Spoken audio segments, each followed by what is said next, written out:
Okay, this video is going to be on the eschatology of God. Um, a few disclaimers before I begin. When I use the term eschatology, I mean in the philosophical sense, not the theological sense. Um, Also, I should preface that my epistemology is grounded in truth. Um, my personal philosophy, excuse me. My personal philosophy on epistemology is that everything has to be grounded in truth. And that's the guiding principle for whatever is real and what is not.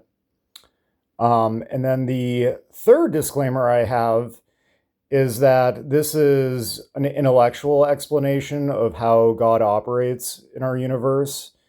Um, I think it might be interesting and it could help for someone enhancing like their spiritual connection to God, but not really. That is a personal thing. That is a personal journey. This is more of like an intellectual explanation. So, let me begin.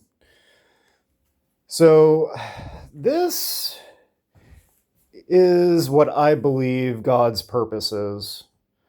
Um, and this is pretty much founded in what we see in our reality as we are living in it, um, which can be kind of interesting. Like, if you believe that reality is a simulation, um, philosophically, we could just be like a Russian nesting doll living in this reality, and philosophically, and maybe even, well, probably on a physics standpoint too, there could be different laws of like physics guiding different layers of reality.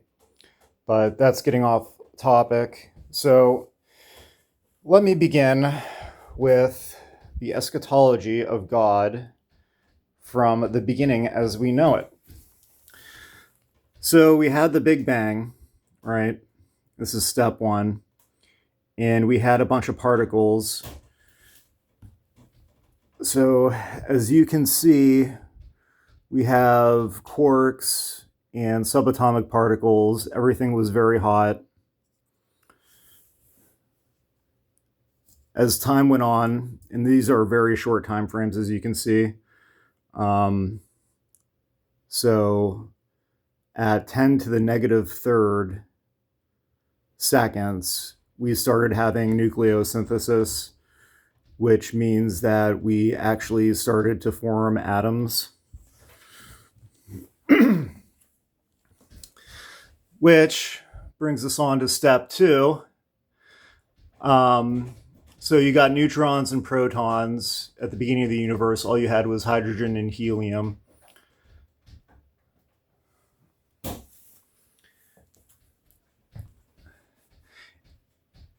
And yeah, I think I should say too, like what I'm describing, it's very conceptual. And a lot of this has to do with entropy. So pretty much like what is going on is you have high entropy to low entropy. So things are becoming more complex. And conversely, you also have it going the opposite direction too. So in the universe, as we see, it's steadily going towards higher complexity, but it's also falling back into lower complexity. And I'm sorry, this video is really bad. I'm just like freewheeling right now. You've probably been on this image for a while now. But so step three is we have star formation. Again, we have more complexity. You have things coalescing. And stars are essentially entropy machines. I mean, this is where everything's created. We're made out of stardust. The things that, not only are we made out of stardust, the things we make are made out of stardust. So in my conceptualization, that's step three. Step four, you have stars exploding, and this leads to heavier elements. Obviously, stars form elements up to the density of iron, and then when they explode, you have higher atomic number elements being created. So you have that. And even though you have molecules even at the beginning stages of the universe, you have stars exploding and then you get molecules. So again, complexity is increasing. So now we have, these are just some diagrams of molecules. So you have molecules forming. Okay, so on to the next stage. So now you have molecules and atoms, and again, you're increasing complexity. So like this, we have molecules and atoms, they're forming more complex structures. Planets are a good example of this. So you have more complexity being created. Here's a real life example. This is a rock. So as you can see, not only is it made out of molecules, but there's increased organization. The hand of God is obviously working in this because you have different... A rock is not just a rock. I mean, you have, different things in it. So I'm not a geologist, but, obviously this part is different than this part. So you have increasing complexity going on. Okay. So now we get into the more interesting parts. Again, we're going to lower entropy. So that one, and that one, the next three I'll be talking about, this is where we get into life as we know it. And it doesn't necessarily have to be carbon-based. All it is philosophically, it's the conception of entropy getting closer to the eschatology of God. So what we have here is you have simple single-cell life.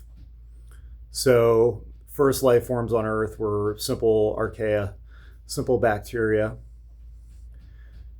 Now, over time, what we get is complex life.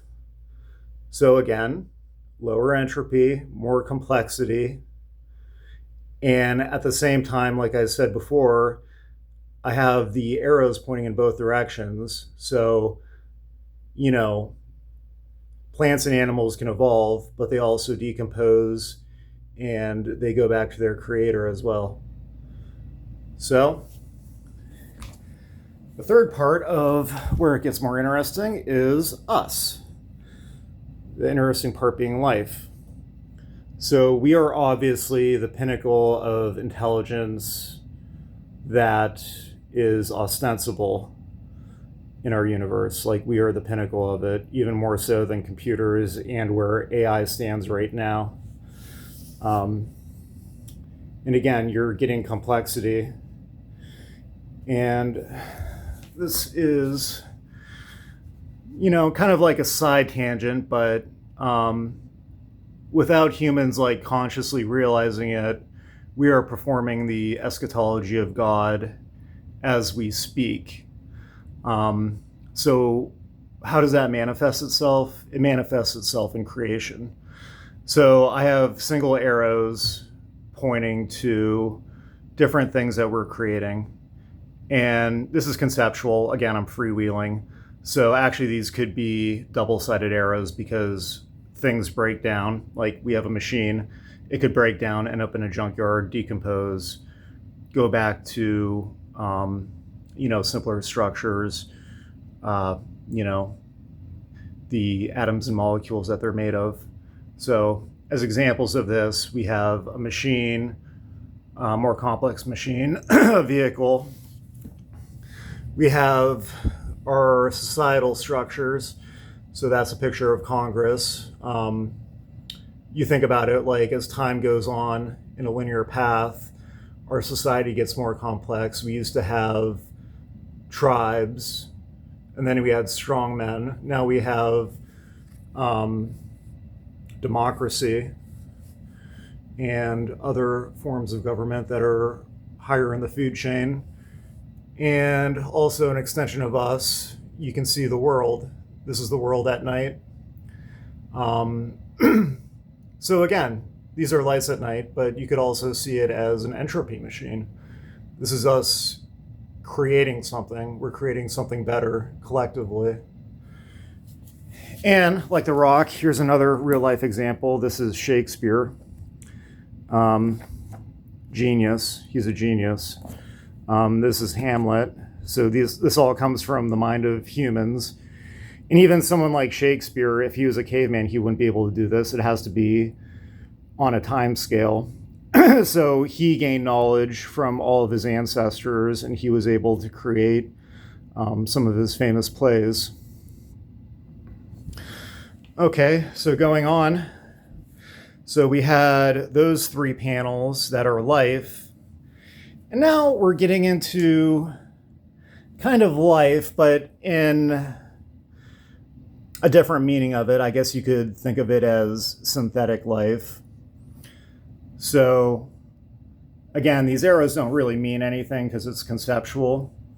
But what we have over here is a quantum computer. I don't think quantum computers in the future, in the far off future, are going to be super chilled.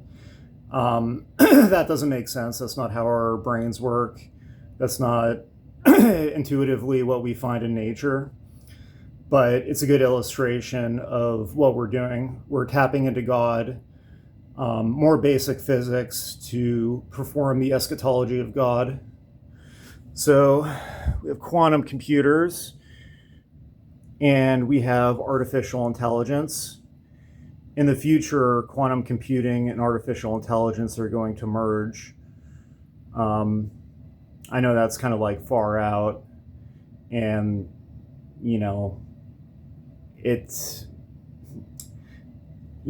I'm not in that industry, so I don't know, but philosophically that is where it's going. So anyways, so then we got that. And so we're lowering our entropy. So where does that lead us? Question mark. We do not know.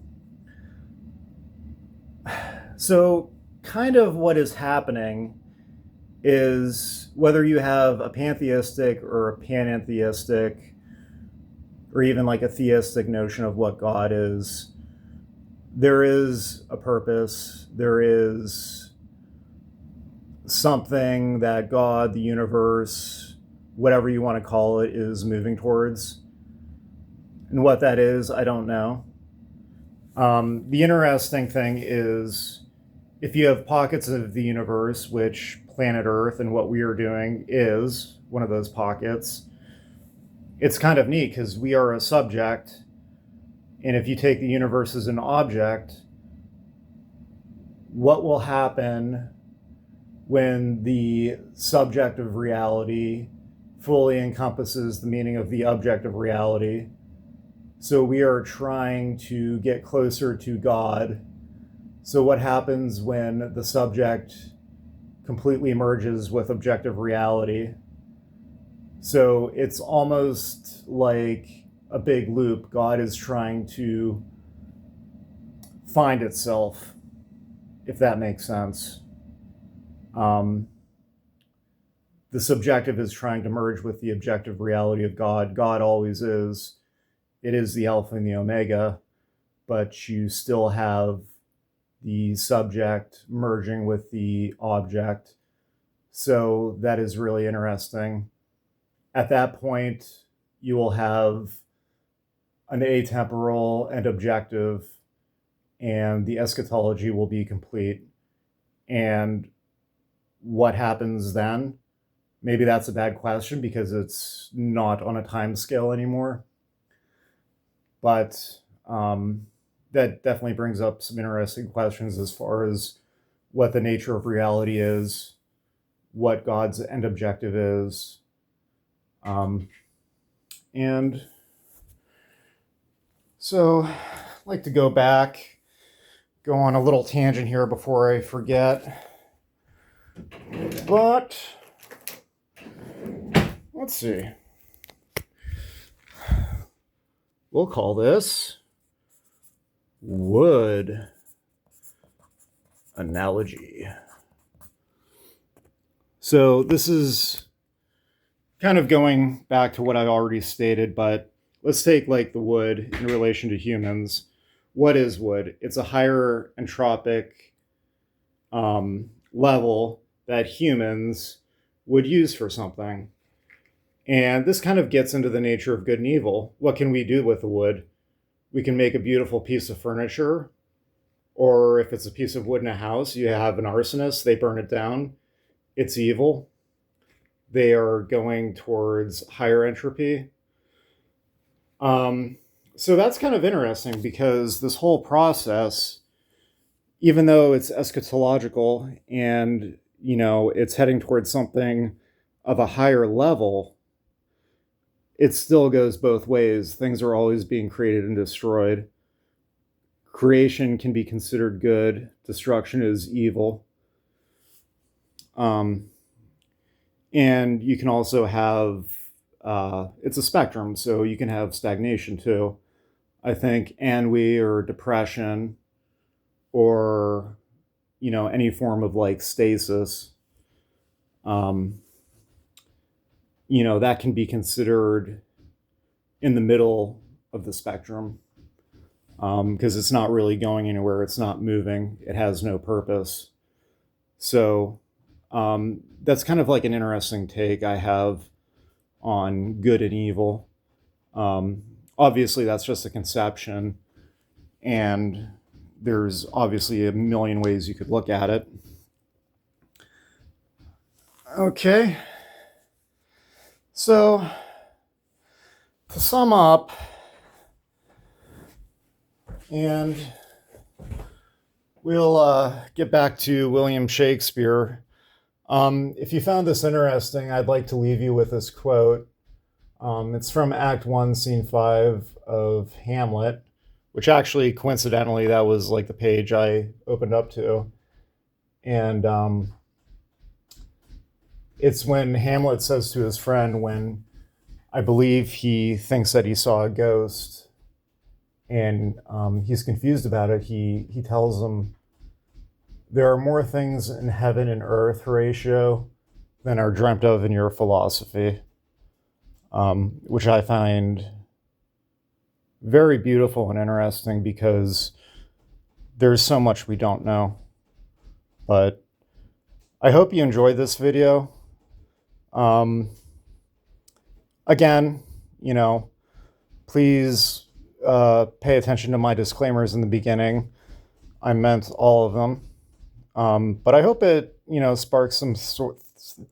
I can't speak in the morning. I hope it did spark some sort of thought in you, and I hope you enjoyed this. All right, take care. Bye.